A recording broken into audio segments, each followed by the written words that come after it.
Like many countries in Europe, the Netherlands has some of the strictest gun ownership laws there are. Gun violence and especially mass shootings are incredibly rare, but when they happen, they are major news.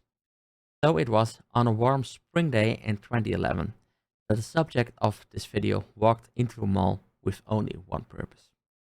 Today's story brings us to the town of Alphen aan den Rijn, a town situated in the economic heart of the country known as the Randstad, which roughly translates to Edge City in English.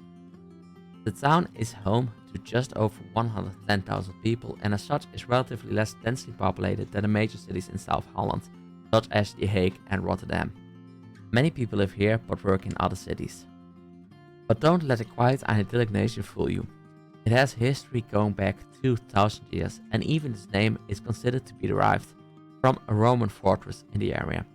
It is home to the world's first dedicated bird park, the Aviv Bird Park and the Archeon, a site where you can find many reenactments and ruins from the prehistoric, Roman and medieval eras. The people of Alphen are proud of the town and its long history. One of these people was Tristan van der Vlis. Tristan van der Vlis had a normal childhood. Born on another warm day in June of 1986, the year of Chernobyl, his parents were well off, but certainly not especially wealthy. His father is a painter and a teacher, his mother a secretary at a lawyer's office. The definition of a Dutch middle-class family in the 80s. One could even say he had both infamous ancestors, with a grandmother who was a somewhat successful author that wrote a book about a mass murder very similar to the one her grandson would perpetrate, and a grandfather who has joined the pro-Nazi collaborationist NSB, in English the National Socialist Movement, and had become a Nazi-aligned mayor during the German occupation of the Netherlands. His family was religious, some would even argue strongly religious, and God played a major role in Tristan's life. His mother was the definition of the perfect mom, attentive, caring, and full of love. His father, like many men of a generation, has trouble expressing emotion, but still cares deeply and loves his son. He also expresses his emotion in his heart. At the age of 4, Tristan can go to primary school. He ends up joining the nearby Martin Luther King School. There he is considered a silent pupil. On a few pictures he can be seen making funny faces, but otherwise he is mostly a loner. One of his classes he has to do over. Not because of bad grades, but because the school feels it's better to hold him back a year. In the period of this life, the first ingredient of the future disaster presents itself. At the age of 12, he joins a friend and the latter's father at a shooting range. After only one visit, he is in love with the activity and pushes his father to also join a shooting club. At the age of 14, things make a further twist to the dark path Tristan is on. By now a student at the Scala College in Alphen, he begins to hear voices and thinks God is speaking to him. When his parents find out, they are understandably worried. He doesn't understand what is going on at first, but eventually he can consider the voices a burden. He comes to the conclusion that God makes mistakes. People suffer, disasters happen, horrible things happen every day, and he is letting it happen. No, he is causing them to happen. All of this goes on in his mind. He also doesn't understand why God let Adam and Eve decide to eat from the forbidden tree, when really they had no choice in the matter. God is evil, is his final conclusion. It is also in this period that his mom reports he is drawing monsters and other horrific things. At the age of 15, Tristan begins to rewrite the holy word, God is evil, and who speaks to God is actually speaking to the devil. He has prayed so often, and none of his prayers have ever been answered. At this stage in his life, he is no longer going to church, and discussions at home about God often result in argument. As time goes on, he hears more voices than just the voices of God. He begins to hear ghosts. A fallen Dutch soldier in Afghanistan, one of the Columbine shooters. At this stage, he is also fascinated by mass shootings, Columbine in particular. A fascination that we will soon see has a dramatic effect on his future actions. Beyond hearing, at a certain point he also begins feeling the spirits. They are touching him. While all of this is going on, his classmates notice nothing. Sure, he's a silent kid who always sits in the back. Girls don't really notice him, but that's about all there is to it. In the school's yearbook, he describes his greatest blunder as dropping a can of red paint during class. The blunder he leaves out is when he got a badly graded assignment back and proceeds to write obscenities and draws guns and other horrible things on it. His face apparently turned pale when told the graded assignment had to be returned. When asked what he wants to be when he grows up, young Tristan fanatically replies, "Sniper in the Dutch army." At the time, the answer didn't raise any red flags. Two of his family members are high officers within the Dutch armed forces, and serving one's country is hardly a red flag in general. In 2003, when sitting in the basement with some friends, he grabs an airsoft weapon of his father, who joined the shooting club the year prior, and lets his friends use it. When one friend shoots another in the ankle, the police get involved. His father manages to ease things under the motto, "Boys will be boys." A year after the incident, he obtains his secondary education degree in healthcare and welfare. At the age of 17, he starts his first job at a distribution center. Years later, a picture of Tristan holding up two middle fingers will go through the country. The creator of the picture regrets pushing the button at exactly that time. They had just been going out, and some had used drugs and were chasing girls. Those weren't his interests. Weapons. That is what he was fascinated by. At 19, he seeks a weapons license for the first time. He had joined a shooting club earlier, but when the police saw the earlier airsoft incident, his license was denied, and soon after, his membership to the club was terminated as well. Things are going from bad to worse. He is 20 and living on his own. When a friend texts his mother to check up on Tristan because something is very wrong, he has started asking people for thousands of euros. When his parents get to his apartment and find a red notebook, they see how bad this is. Inside, Tristan is making suicide plans and even provided the pin to his debit card. His father, undergoing chemo treatments for cancer at the time, realizes his son is in mortal danger and calls 112, the Dutch equivalent of 911. That Tuesday, they were going to go to the gun range.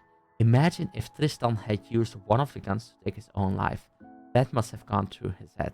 When a police officer comes by, he learns more about Tristan's life. Tristan is being coerced by his friends into buying weed for them. The conclusion is made that Tristan needs mandatory treatment. As the police watch over things, the first part goes relatively easy. He cooperates with the police and the others. However, when his mother visits him, it hits her how angry he is. Angry at God. The professionals say he is psychotic and has hallucinations. After only 15 days, he is released again. His parents still think there's something wrong.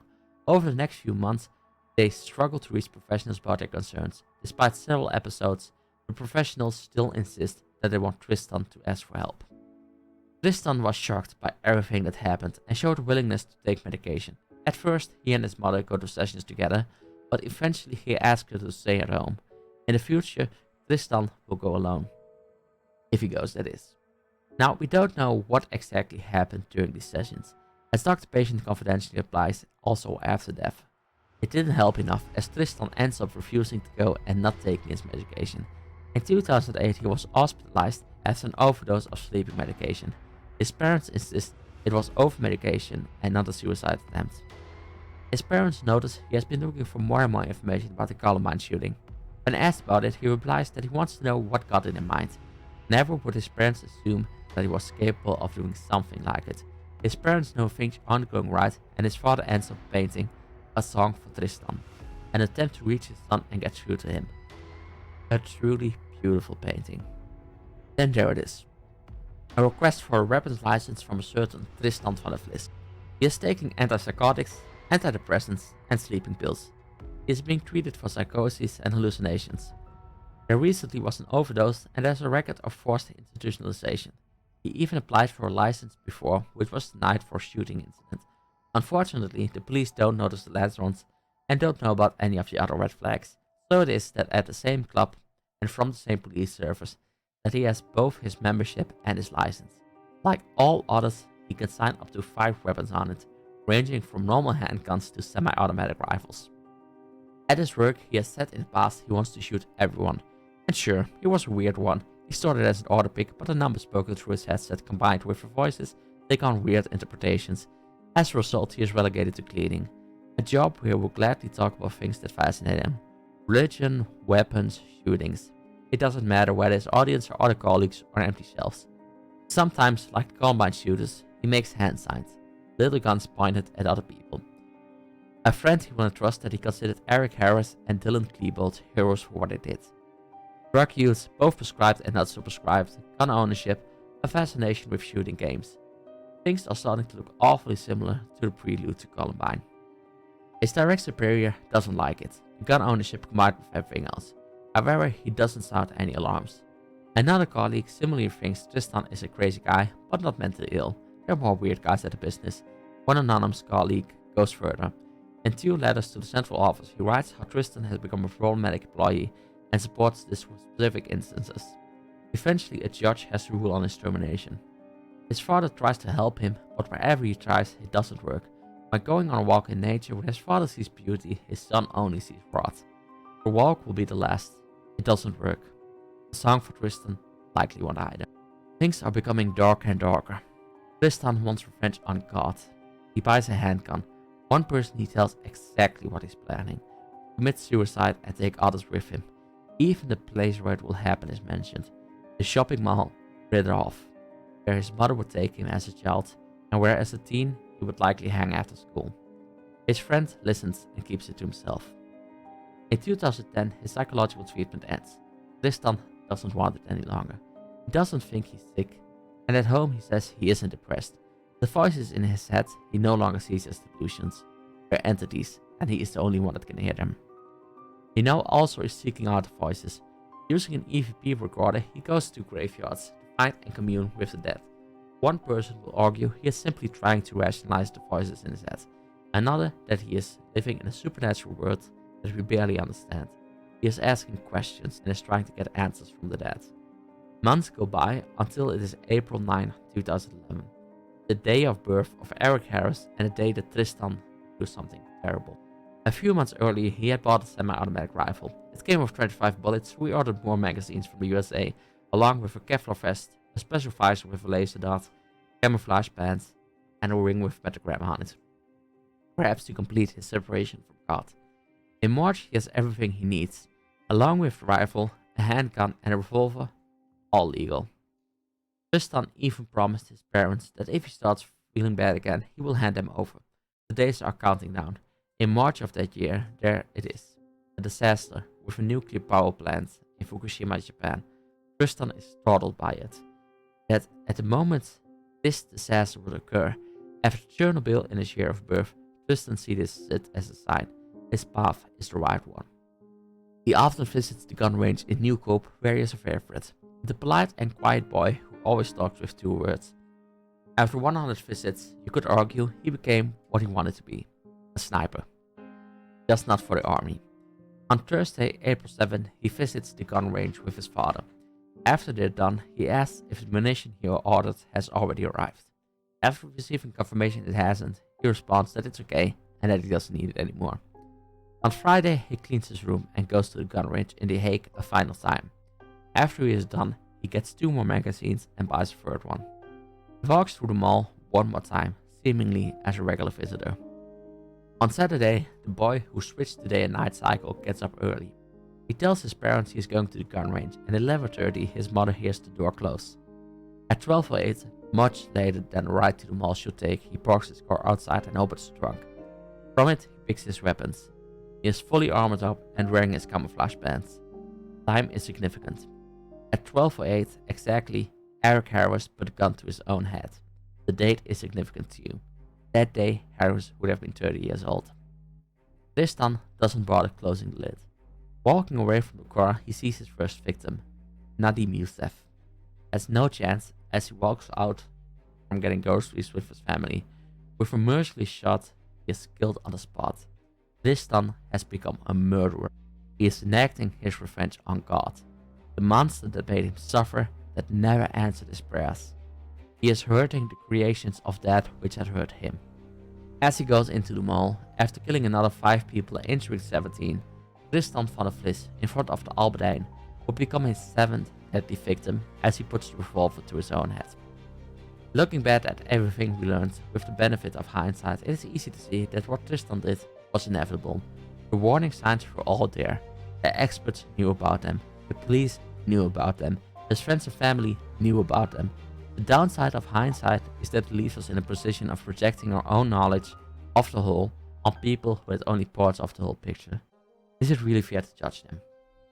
When 7 people die and 17 are injured, especially in a country where things like that never happen, people want answers and they want someone to blame. So let's review all the parties in this story. The parents who knew their son was going downhill. They knew about his diagnoses and they knew about his specific delusions. Can they be blamed for inaction?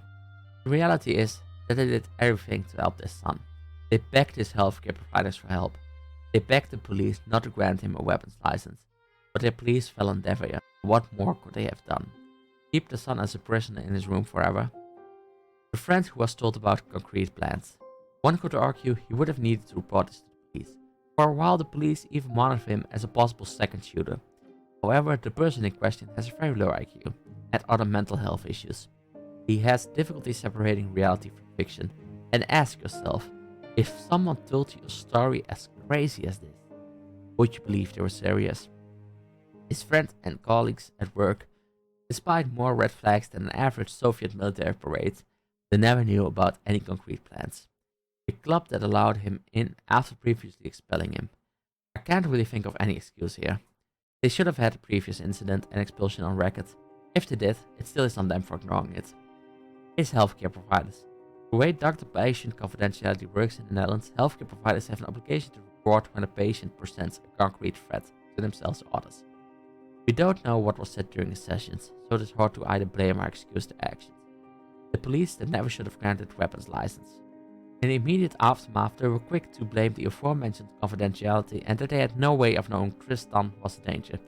While it is true that they didn't know about the extent of his sickness, they did know about the forced institutionalization and the early incident in 2003.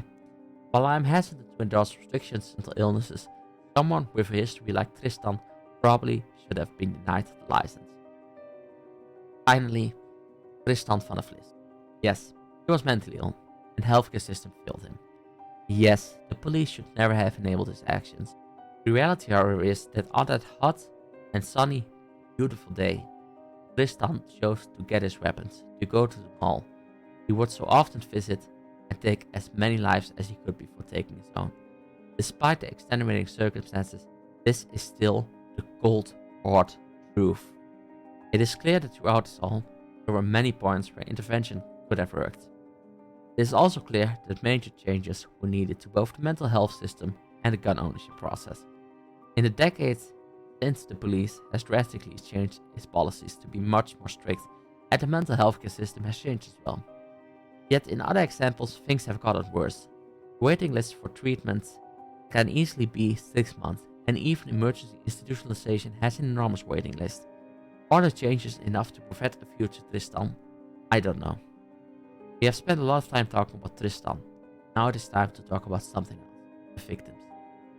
Nadim Youssef was a 42-year-old Kurd from Syria. In 2005, he survived a murder attempt, and after that he migrated to the Netherlands. He leaves behind a loving family. Ali van Doorn was a 91-year-old woman. While I couldn't find a story a woman of her age would have experienced both miracles and horrors, born in 1920, she would have seen the rise of aviation, the Second World War, the Cold War, the moon landing, and the digital revolution. She was shot after she couldn't get away fast enough with her walker. Margriet, through her 68, stole away people and walked up to him to stop him. He was the owner of a store in a mall and much loved. He was brave to walk up to a person fully armored, carrying 3 weapons. Michael Boezaard, 49, and Constanze Boezaard-Bierman, 45, were in a mall getting their groceries. Little reported at the time of the shooting, they had opened their home to adopt a young girl. They leave behind 2 young children. Frans Deutekom wasn't shot, but seeing people shot and die around him, the man's heart gave out and he died on the spot. Who knows how many years he could have had left had this never happened. Much like Mrs. van Doorn, at this age, he must have seen both great, amazing things and great horrors, only to die on a mall floor. 7 lives were lost that day, dozens were injured, hundreds if not thousands were traumatized. The deadly victims of his attack will never get justice. In his final act, Tristan took even that from them. Alphen may never be healed. In the aftermath of the shooting, the police has been held negligent for granting the license and has been forced to pay compensation to the victims of the shooting. Policies have been changed in the Netherlands since then, but we will only know if it worked as long as there is to repeat. Personally, when the shooting happened, I was an 18-year-old. I witnessed the event live on TV. To say that it was a turning point would be an understatement. Sure, there was crime and murder in the Netherlands, but a mass shooting was alien to us. It was something that happened in other countries, but not here. Realizing that safety which we held so dear no longer existed. No, never existed, was beyond shocking.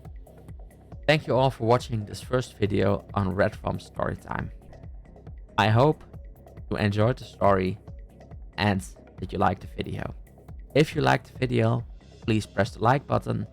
If you want to see more videos like these, please subscribe and use the bell to get notified of new videos. Redrum Storytime will be a channel dedicated to crimes, both solved and unsolved, and we will try to post a video at least once a week. I hope you have a great time. Goodbye.